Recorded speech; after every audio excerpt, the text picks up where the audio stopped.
Bapak Ibu Jemaat serta simpatisan, selamat pagi dan selamat beribadah di GKI Gading Indah.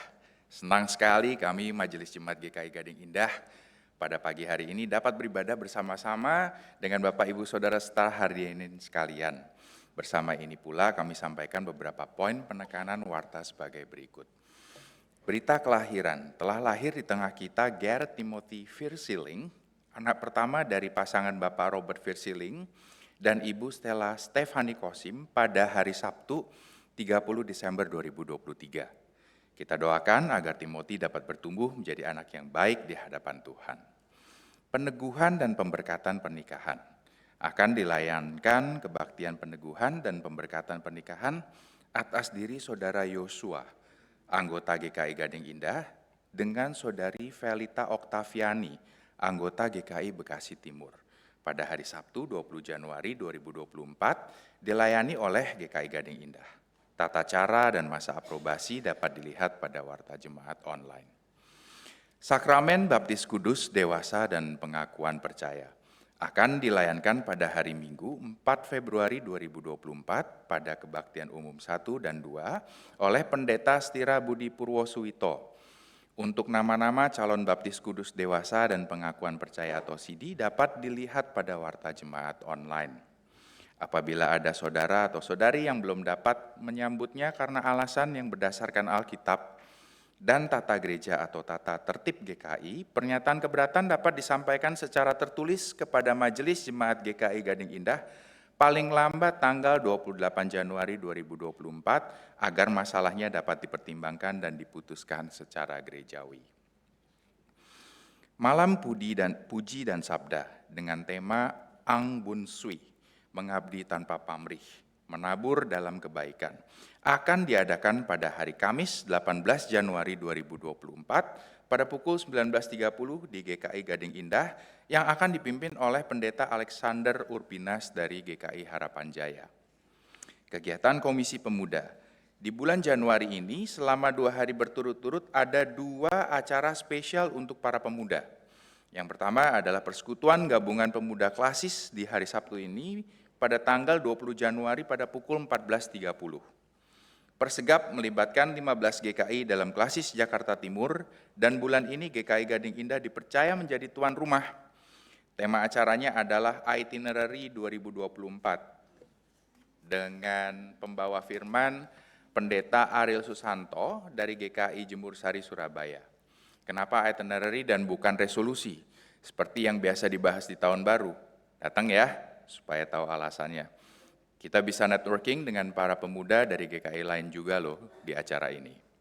Acara yang kedua adalah ngopi, ngobrolin pemuda GI di hari Minggu depan tanggal 21 Januari pukul 11. Di sini jemaat dan simpatisan pemuda diundang untuk berdiskusi dan merumuskan kegiatan yang paling sesuai dengan kebutuhan komunitas pemuda di GKI Gading Indah. Kami juga membutuhkan opini teman-teman pemuda melalui survei 3 menit di bit.ly/kuesioner ngopi 2024. Kuesionernya paling lambat diisi hari ini ya. Dan informasi lengkap tentang kedua acara ini juga dapat disimak di warta online. Sampai ketemu di Persegap dan Ngopi. Bina Pranikah. GKI Klasis Jakarta Timur mengadakan Bina Pranikah yang akan dilaksanakan pada hari Sabtu 27 Januari 2024 dan 3 Februari 2024 secara on-site di GKI Cipinang Elok. Pendaftaran paling lambat tanggal 20 Januari 2024 dan dapat menghubungi Tata Usaha GKI Cipinang Elok di nomor telepon 0812 9521 0947 pada jam kerja. GKI Gunung Sahari mengadakan Bina Pranikah yang akan diadakan pada hari Sabtu 17 Februari, 24 Februari, 2 Maret, 9 Maret 2024 secara online melalui Zoom meeting.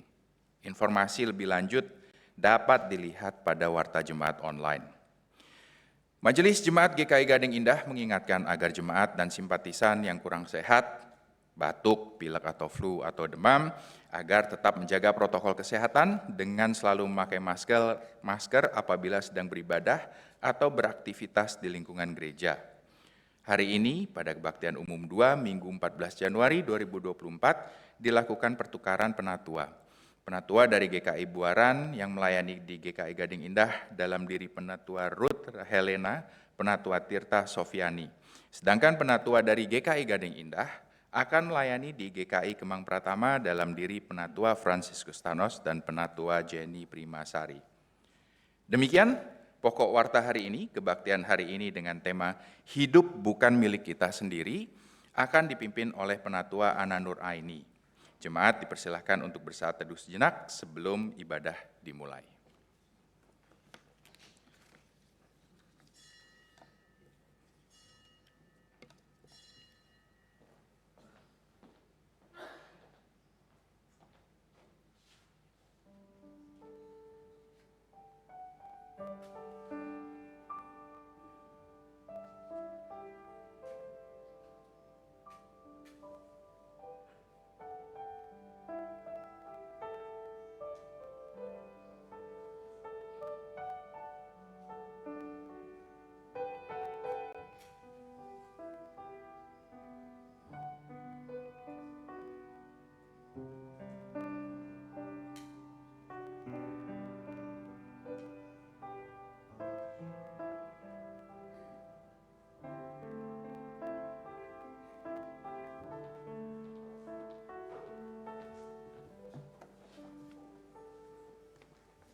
Bapak Ibu Saudara yang dikasihi Tuhan, ibadah ini berlangsung di dalam keyakinan bahwa pertolongan kita adalah dalam nama Tuhan yang menjadikan langit dan bumi, yang kasih setianya kekal selama-lamanya.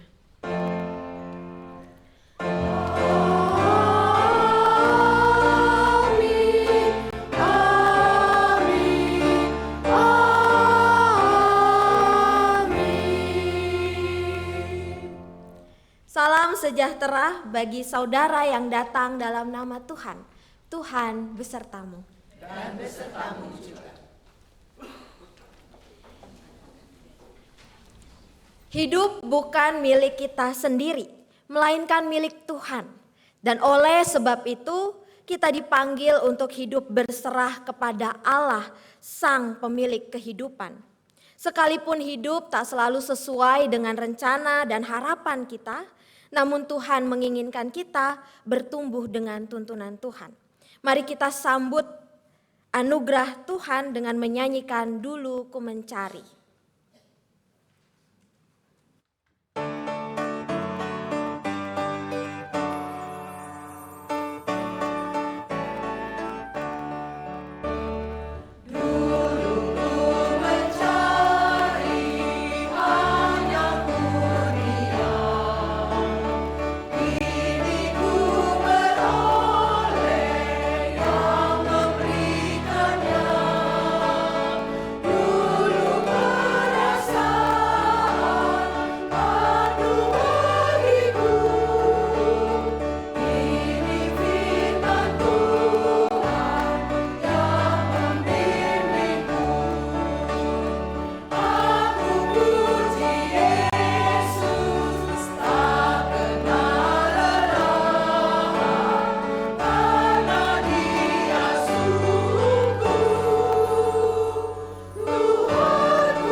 Firman Tuhan di dalam 2 Tawarikh 7 ayat 14 berkata demikian. Lalu umatku yang dinamai menurut namamu merendahkan diri, berdoa dan mencari wajahku, serta berbalik dari jalan-jalannya yang jahat. Maka aku akan mendengar dari surga dan mengampuni dosa mereka. Marilah di dalam segala kerendahan hati kita mengaku dosa dan memohon pengampunan dari Tuhan. Umat diajak bersaat teduh melakukan pengakuan dosa secara pribadi.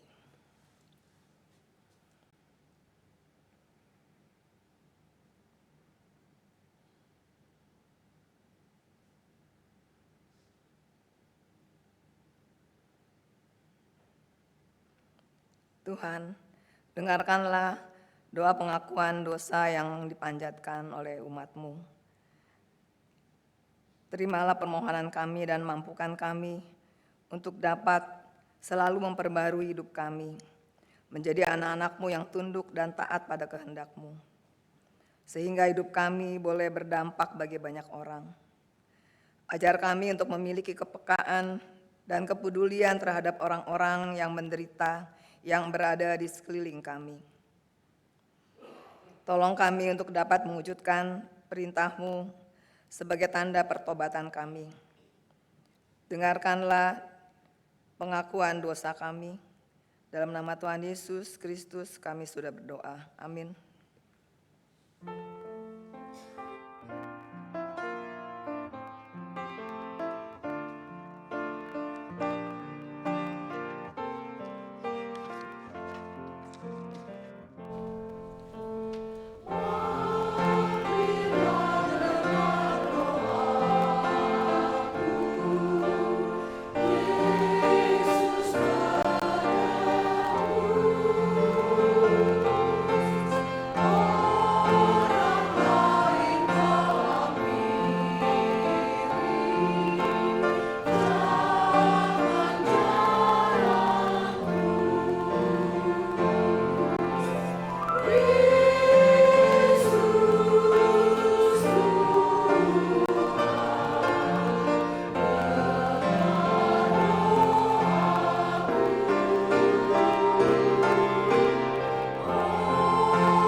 Dalam nama Bapa, Anak, dan Roh Kudus, sebagai hamba Yesus Kristus, saya memberitakan pengampunan dosa bagi setiap orang yang menyesali, mengakui, dan bertobat dari dosanya.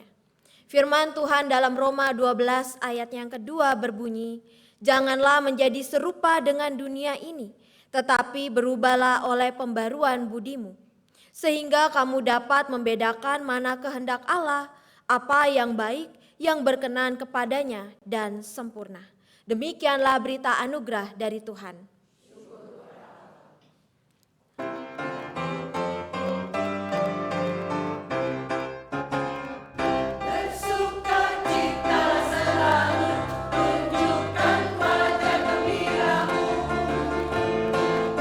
Teman di kanan kiri dan di sekitarmu,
Mari kita berdoa.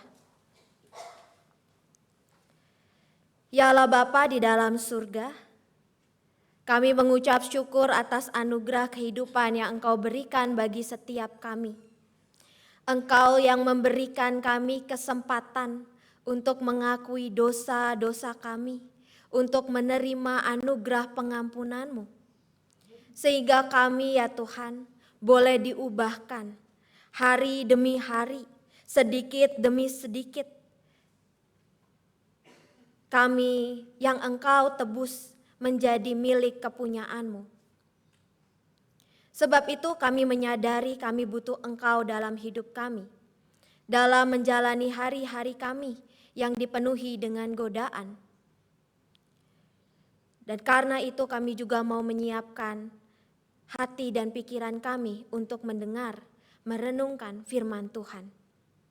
Kiranya ya Allah, melalui pertolongan Roh Kudus, kami boleh diubahkan oleh firman-Mu yang menerangi setiap hati kami, yang menolong kami bukan untuk memahami dan mengenali Engkau, namun juga menghidupi firman Tuhan di dalam keseharian kami, dimanapun Engkau tempatkan kami.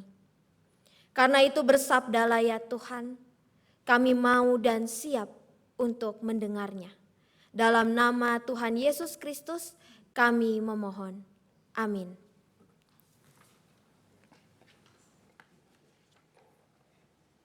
Bacaan pertama. Bacaan diambil dari kitab 1 Samuel 3 ayat 1 sampai 20. 1 Samuel 3 ayat 1 sampai 20. Samuel yang masih muda menjadi pelayan Tuhan di bawah pengawasan Eli. Pada masa itu firman Tuhan jarang, penglihatan pun langka. Pada suatu hari Eli sedang berbaring di tempat tidurnya, matanya sudah mulai kabur dan tidak dapat melihat dengan baik. Lampu Allah belum padam. Samuel sedang tidur di dalam rumah Tuhan, tempat tabut Allah. Tuhan memanggil, "Samuel, Samuel." Dan ia menjawab, "Ya Bapa." Lalu ia lari menemui Eli dan berkata, "Ini aku Bapa, karena engkau memanggilku." Tetapi Eli berkata, "Aku tidak memanggilmu, tidurlah kembali." Samuel pun pergi tidur. Sekali lagi Tuhan memanggil, "Samuel, Samuel, bangun dan pergi menemui Eli." Ia berkata, "Ini aku Bapa, karena engkau memanggilku." Tetapi Eli berkata, "Aku tidak memanggilmu anakku, tidurlah kembali." Samuel belum begitu mengenal Tuhan. Firman Tuhan belum dinyatakan kepadanya. Tuhan memanggil Samuel lagi untuk ketiga kalinya. Ia bangun dan pergi menemui Eli. Ia berkata, "Ini aku Bapa, karena engkau memanggilku." Lalu Eli mengerti bahwa Tuhanlah yang memanggil anak itu. Sebab itu Eli berkata kepada Samuel, "Pergilah tidur, jika ia memanggilmu, jawablah, berfirmanlah ya Tuhan, sebab hamba-Mu ini mendengar." Samuel pergi dan berbaring di tempat tidurnya. Lalu datanglah Tuhan berdiri di sana dan memanggil seperti yang sudah-sudah, "Samuel, Samuel." Samuel menjawab, "Berfirmanlah, sebab hamba-Mu ini mendengar." Firman Tuhan kepada Samuel, "Sesungguhnya aku akan melakukan sesuatu di Israel, sehingga siapa saja yang mendengarnya akan berdenging telinganya. Pada waktu itu, aku akan menepati yang telah kufirmankan kepada Eli tentang keluarganya, semuanya dari mula sampai akhir. Aku telah memberitahukan kepadanya bahwa aku akan menghukum keluarganya untuk selamanya, karena pelanggaran yang telah diketahuinya, sebab anak-anaknya telah menista Allah dan ia tidak mencegah mereka. Sebab itu, aku telah bersumpah mengenai keluarga Eli, bahwa pelanggaran keluarga Eli tidak akan dihapuskan dengan kurban sembelihan atau kurban sajian untuk selamanya." Setelah itu, Samuel tidur sampai pagi, lalu ia membuka pintu-pintu rumah Tuhan, tetapi ia takut memberitahukan penglihatan itu kepada Eli. Eli memanggil Samuel, "Samuel anakku." Jawab Samuel, "Ya Bapa." Kata Eli, "Apa yang difirmankannya kepadamu? Jangan kau sembunyikan kepadaku. Kiranya Allah menghukum engkau dengan berat, bahkan lebih lagi, jika engkau menyembunyikannya sepatah kata pun dari semua yang difirmankannya kepadamu. Lalu Samuel memberitahukan tanpa menyembunyikan apapun kepadanya. Kemudian Eli berkata, "Dialah Tuhan, biarlah ia melakukan apa yang baik di matanya." Samuel semakin besar, Tuhan menyertai dia dan tidak membiarkan satu pun dari firman yang disampaikannya gugur. Seluruh Israel dan sampai Berseba mengetahui bahwa Samuel telah menjadi nabi Tuhan yang terpercaya. Seterusnya Tuhan menampakkan diri lagi di Shilo. Tuhan menyatakan diri di Shilo kepada Samuel melalui firman Tuhan. Perkataan Samuel pun sampai ke seluruh Israel. Demikian sabda Tuhan.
Bacaan kedua diambil dari kitab 1 Korintus 6 ayatnya yang ke-12 sampai dengan ke-20.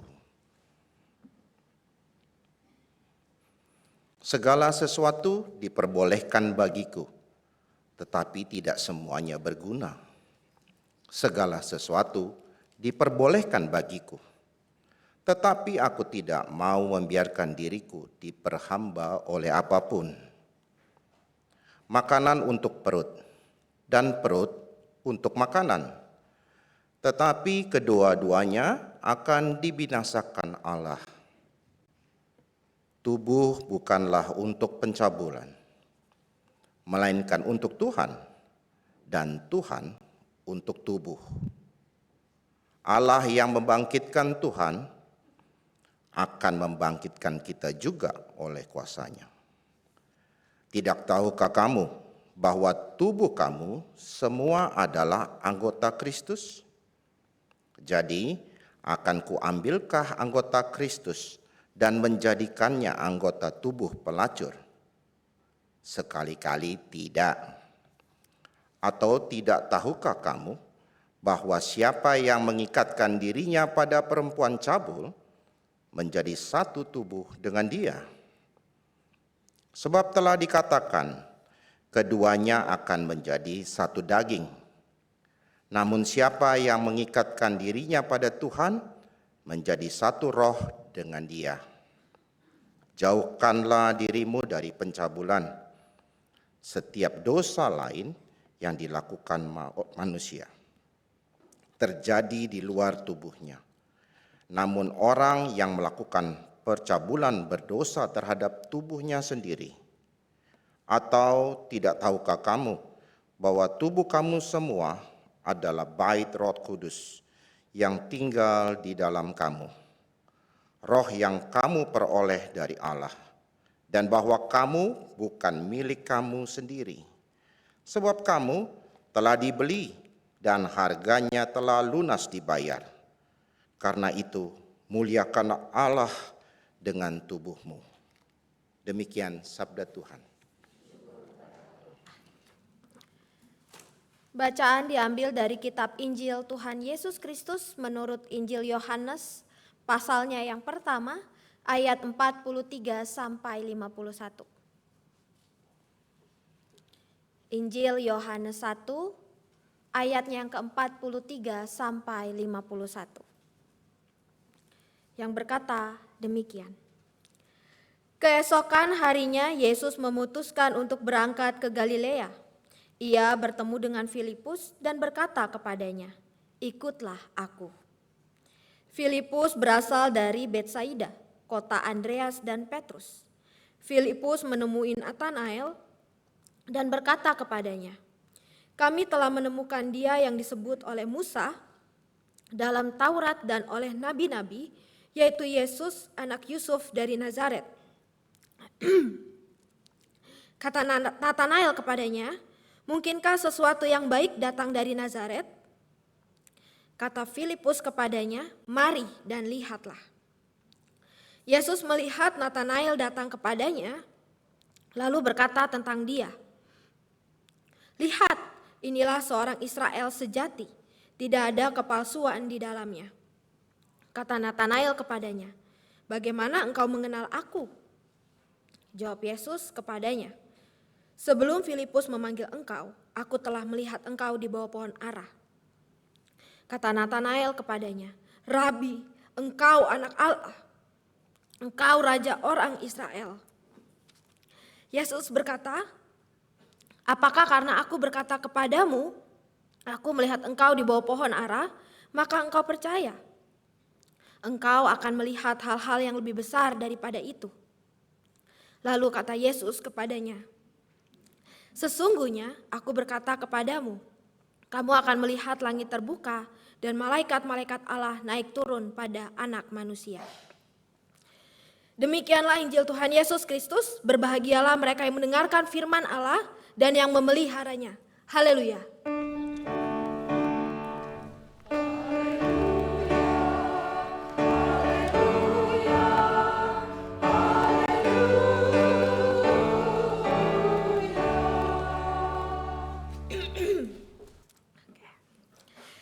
Dionysius Areopagit adalah seorang teolog mistis di abad kelima.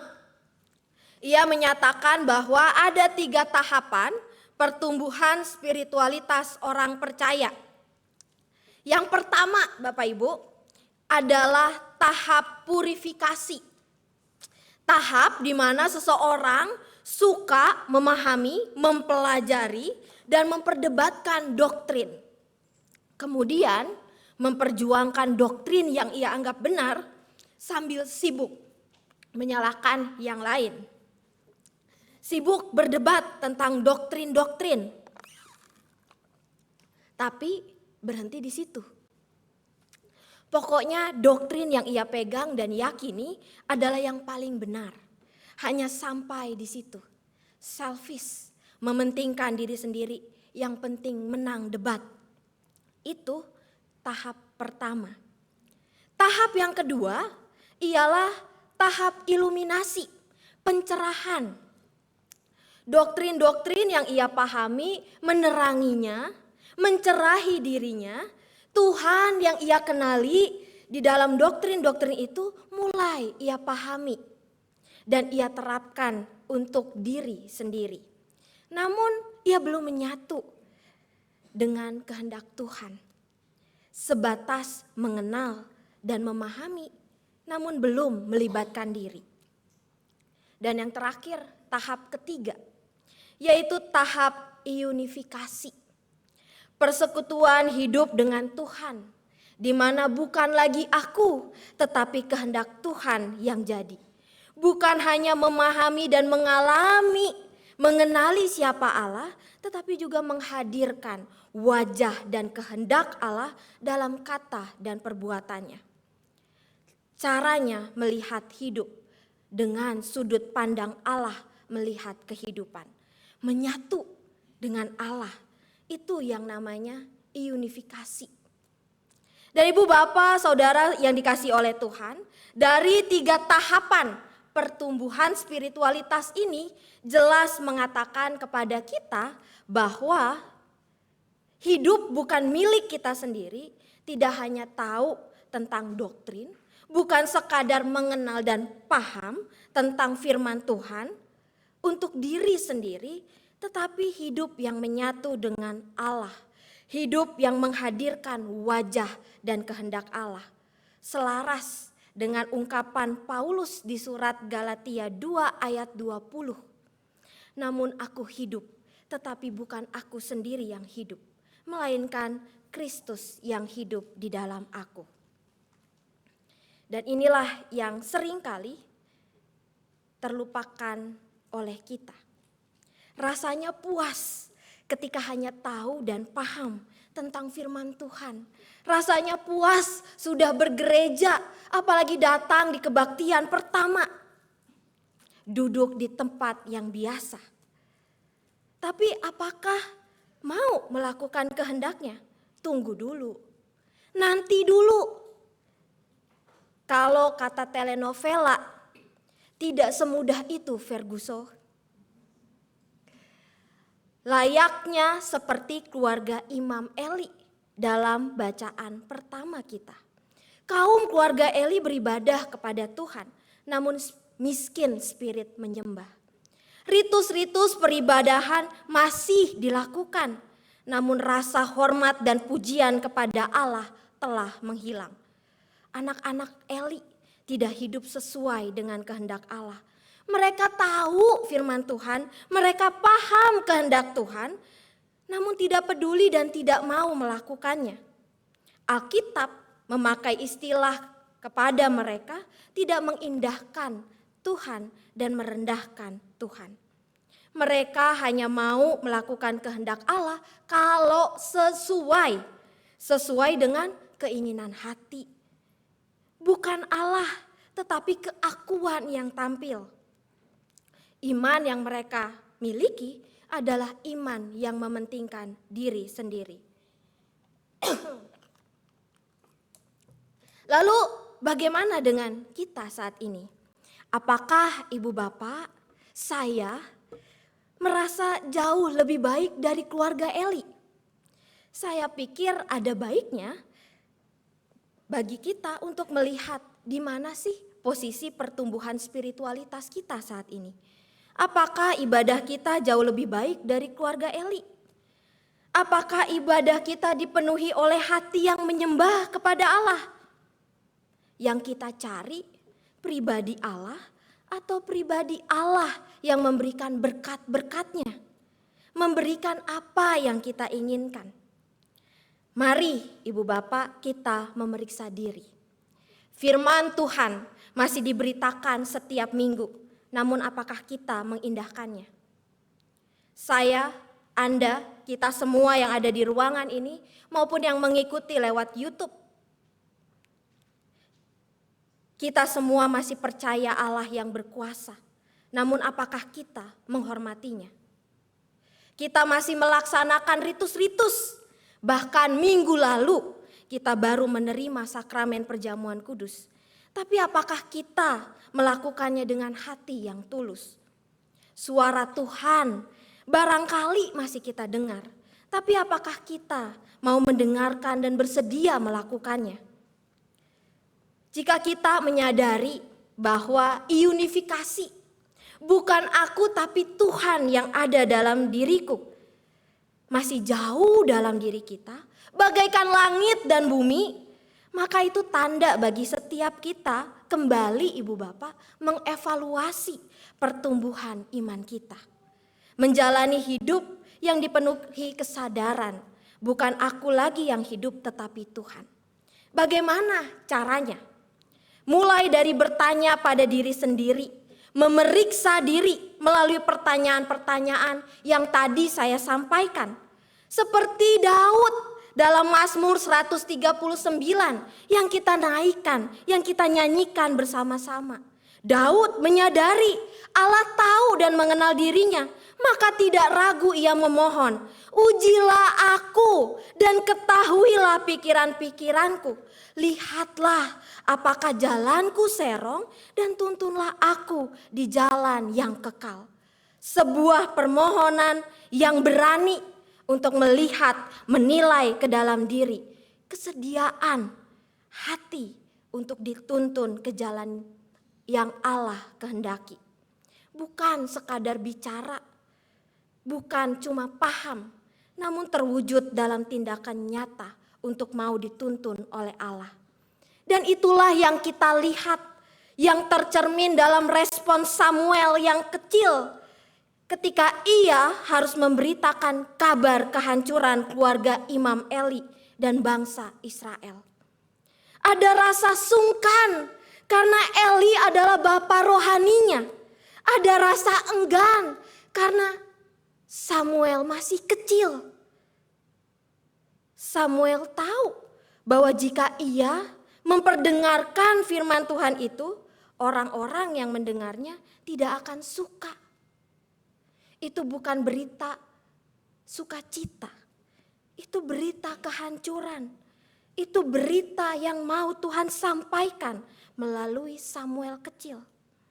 Beruntung Ibu Bapak, Eli mendengarkan Samuel kecil, bahkan merespon dengan mengatakan, "Dia Tuhan. Biarlah ia melakukan apa yang harus ia lakukan." Tuhan bisa memberikan pesannya melalui pribadi yang berwibawa, tetapi ia juga bisa hadir melalui seorang anak kecil seperti Samuel. Ia berbicara kepada setiap kita di tempat ini untuk menyatakan anugerahnya, menyatakan keselamatan melalui pribadi kita kepada sesama. Dan Ibu Bapak dan saudara-saudari semua, ketika Allah memanggil, berbicara kepada Samuel, bukankah itu adalah tanda sebuah anugerah? Saya pikir itulah pesan firman Tuhan yang mau disampaikan melalui Samuel kecil kepada kita. Maka ketika Tuhan masih berbicara melalui firman-Nya, melalui sabdanya, katakan dan responlah anugerah itu dengan yang terbaik. Jika Tuhan masih memberikan anugerahnya, maka dengarkanlah dan kerjakanlah. Sebab Tuhan tidak memberikan anugerah itu untuk disimpan oleh diri kita sendiri. Ia memberikan anugerah itu untuk dibagikan kepada sesama. Lihatlah pergumulan Filipus dan juga Natanael, kedua murid yang mencoba mengenali Yesus, yang memanggil Filipus. Apa yang terjadi ketika mereka mengenalinya? Filipus meninggalkan perahunya, segera mengikut Yesus. Murid lain meninggalkan orang tuanya dan segera bertindak. Yang lain meninggalkan meja bea cukai untuk mengikut Yesus. Kemudian berjalan bersama dengan Yesus. Mereka tidak sempurna, tetapi goal hidup mereka sampai ke tahap iunifikasi, penyatuan diri kepada kehendak Allah. Bukan aku, tetapi Tuhan. Seperti kerinduan Yesus yang menyatakan, tinggallah di dalam aku dan aku di dalam kamu. Bukan sekadar paham dan tahu, tetapi menyatu dengan Allah, menghadirkan wajah dan kehendak Allah melalui kata dan tindakan kita. Tadi pagi saya datang lebih awal. Seperti biasa Ibu Bapak, saya lebih banyak persiapan dibandingkan yang sudah lebih senior. Namun itu menjadi kesempatan bagi saya berbincang-bincang. Ketika berbincang-bincang, orang yang saya ajak berbincang ini mengatakan bahwa pekerjaan yang ia lakukan tidak mudah karena harus merendahkan hati dan bahkan diri untuk meminta bantuan orang lain. Rasanya tidak biasa, sungkan dan enggan, tapi begitu dilakukan semakin takjub akan Allah yang memberikan kebutuhan-kebutuhan tepat pada waktunya. Dan begitulah yang dilakukan Filipus dan Natanael, juga Samuel. Ketika mereka merespon panggilan Allah, rasanya sungkan, enggan, gak enak, gak biasa. Tapi begitu dijalani, begitu dilakukan,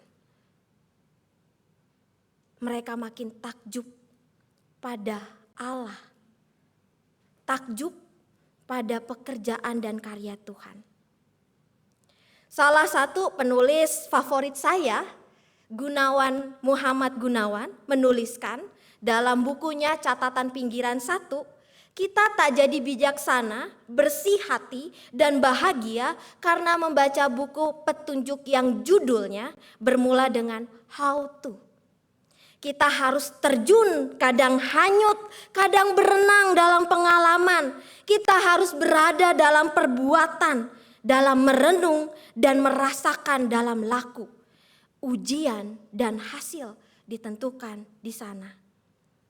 Bagi saya yang disampaikan oleh Gunawan selaras dengan pesan firman Tuhan, selaras dengan ajakan Filipus, mari lihatlah.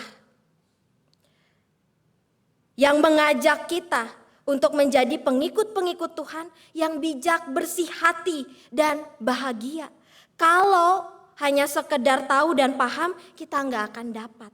Tetapi kita seperti Samuel dan para murid yang mau terjun, membahasakan, menerjemahkan kasih Allah, anugerahnya dalam tindakan nyata. Mengikut Yesus, mengalami, merenung, merasakan, melakukan. Hanya dengan demikian, Ibu Bapak, kita tahu bahwa hidup ini milik Tuhan, bukan milik kita. Bahwa hidup ini tentang Dia yang memberikan keselamatan. Dan hidup ini bukan milik kita sendiri, melainkan untuk dibagikan kepada sesama. Kiranya Tuhan menolong kita. Amin.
Marilah kita bersama dengan umat Allah di masa lalu, masa kini, dan masa depan mengingat pengakuan pada baptisan kita menurut pengakuan iman rasuli.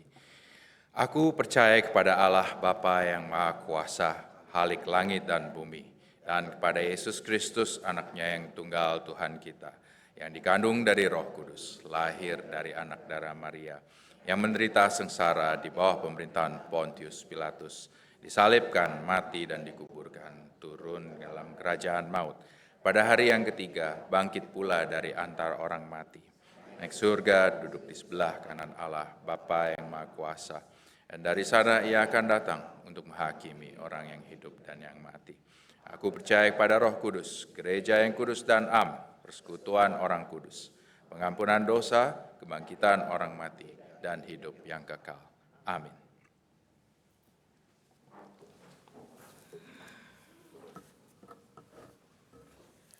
Mari kita menaikkan syafaat-syafaat kita bersatu di dalam doa. Hidup bukan milikku sendiri. Itulah ya Tuhan yang kami ingin hayati di dalam kehidupan kami. Ketika kami menyadari betapa kecilnya di tengah dunia yang Engkau ciptakan. Kami tidak berdaya tanpa Engkau yang memberikan hidup bagi setiap kami. Karena itu kami mau terus belajar menjadi pribadi yang hidup dengan kesadaran, bukan lagi aku tetapi Engkau yang ada dalam hidup kami. Yang melakukan kehendak-Mu, yang menampilkan wajah-Mu kepada sesama kami, dimanapun Engkau menempatkan kami, di tengah-tengah keluarga, pekerjaan, lingkungan, di tengah masyarakat. Tuhan, kami percaya mengikut Engkau bukanlah jalan yang mudah. Kami tahu dan paham.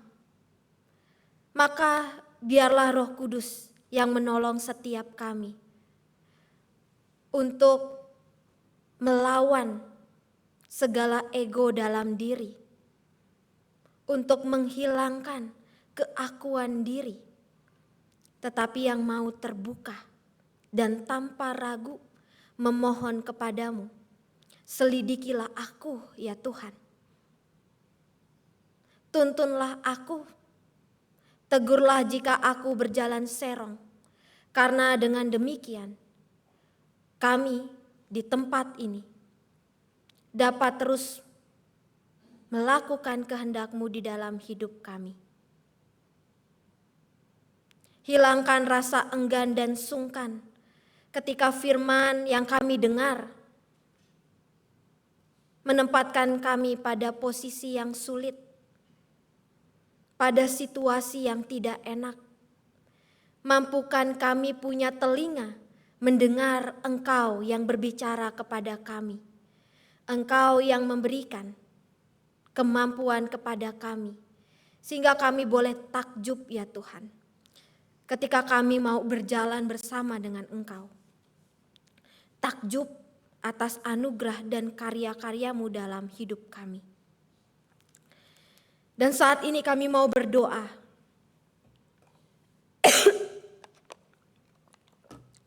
bagi saudara-saudari kami yang merindukan jamahan-Mu, mereka yang sedang sakit, yang dalam pergumulan. Tuhan, biarlah Engkau yang menjamah mereka, menyempurnakan pemulihan mereka. Biarlah mereka hidup dalam pengharapan yang terus menyala, yang tahu bahwa Engkau adalah Allah yang bekerja dan berkarya di dalam hidup mereka. Kami juga berdoa ya Tuhan, untuk setiap kami yang masih dalam pergumulan hidup, bagi kami yang sedang mencari pekerjaan, mencari jodoh, menantikan anak. Tuhan, mampukan kami terlebih dahulu untuk mendengar suara-Mu, merendahkan hati kami mengikuti kehendak-Mu. Buatlah hati kami percaya untuk pertama-tama mengikut Engkau, maka segala sesuatu yang kami butuhkan sesungguhnya telah Engkau penuhi dan nyatakan dalam hidup kami. Kami berdoa ya Tuhan untuk persiapan PMJ yang akan dilaksanakan di minggu ketiga bulan Januari ini. Biarlah Engkau yang memakai para anggota majelis jemaat untuk memutuskan, mengambil kebijakan-kebijakan yang baik untuk gerejamu. Kiranya kami boleh bersama-sama bersinergi, menampilkan wajah dan kehendak Allah melalui setiap hal yang kami kerjakan bersama-sama. Dan kami juga berdoa untuk keamanan bangsa dan negara kami di tengah polemik politik. Mampukan kami ya Tuhan untuk dapat memilih dengan bijak, dengan hikmat. Mampukan kami untuk menggunakan hak pilih kami, memilih pemimpin yang bertanggung jawab, yang membawa damai dan kesejahteraan. Mampukan kami juga untuk mengambil bagian, mendoakan para pemimpin kami. Biarlah Engkau yang memanggil mereka, yang menolong mereka di dalam tugas dan tanggung jawab yang akan mereka emban untuk negara kami ini ya Tuhan. Kami juga berdoa untuk perdamaian dunia. Kiranya Engkau memakai setiap kami menjadi agen-agen perdamaian di sudut-sudut rumah kami, lingkungan kami di tengah masyarakat. Bahkan kemanapun kami pergi, biarlah damai itu yang tercermin, biarlah damai itu yang kami bawa. Sebab ya Tuhan, kami telah pertama-tama Engkau damaikan melalui anak-Mu Tuhan kami Yesus Kristus. Inilah seluruh doa kami. Ada begitu banyak pergumulan yang tidak kami ucapkan. Namun kami percaya bahwa Engkau adalah Maha Tahu yang mendengar setiap doa dan menjawab doa-doa kami. Hanya di dalam nama Tuhan Yesus Kristus kami berdoa, dan yang kami juga mengajarkan kami berdoa melalui lagu yang kami hayati bersama-sama. Bapa kami yang ada di surga, dikuduskanlah nama-Mu, datanglah kerajaan-Mu, jadilah kehendak-Mu di bumi seperti di surga. Beri kami hari ini makanan yang secukupnya. Ampuni salah kami seperti kami ampuni yang bersalah pada kami. Jangan bawa kami dalam pencobaan, melainkan lepaskan kami dari yang jahat. Sebab Kaulah yang punya kerajaan dan kuasa dan kemuliaan sampai selama-lamanya.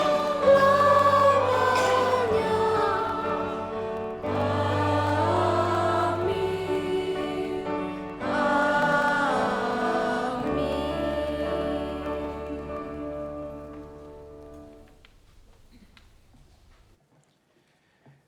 Marilah kita menyatakan syukur kepada Tuhan melalui persembahan syukur dengan mengingat firman Tuhan dalam Kolose 3 ayat 17 yang berkata demikian. Segala sesuatu yang kamu lakukan dengan perkataan dan perbuatan, lakukanlah semuanya itu dalam nama Tuhan Yesus sambil mengucap syukur melalui Dia kepada Allah Bapa.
Umat diundang untuk bangkit berdiri.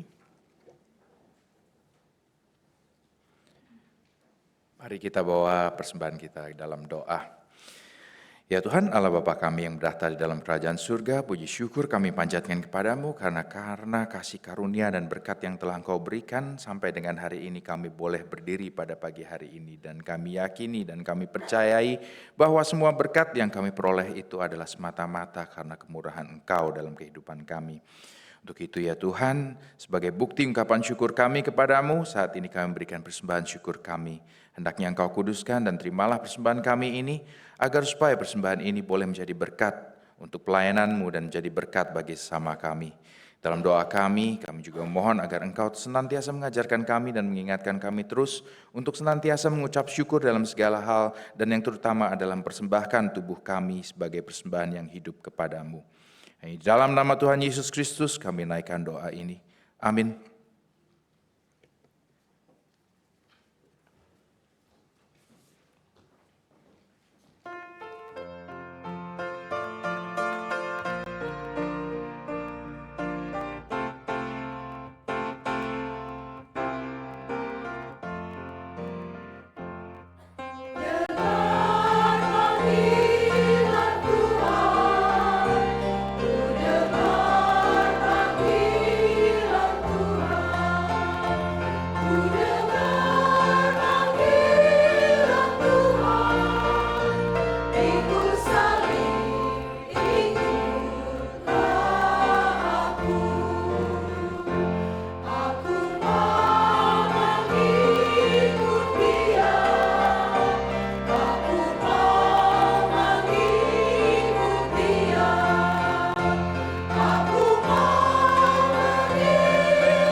Saudara-saudari terkasih, marilah kita teguh berpengharapan pada Sang Pemilik kehidupan.